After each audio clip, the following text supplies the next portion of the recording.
बैठल कोइलो मागे राधा बैठल कोइलो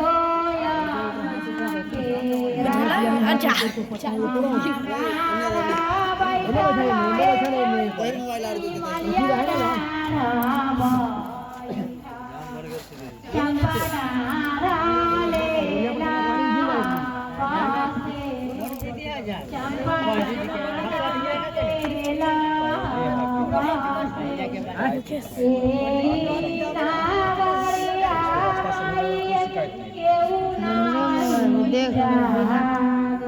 लाइट बना तो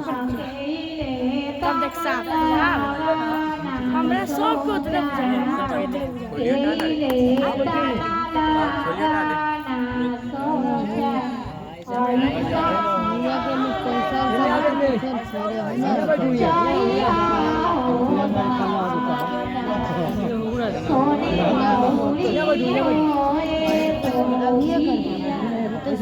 ऐसे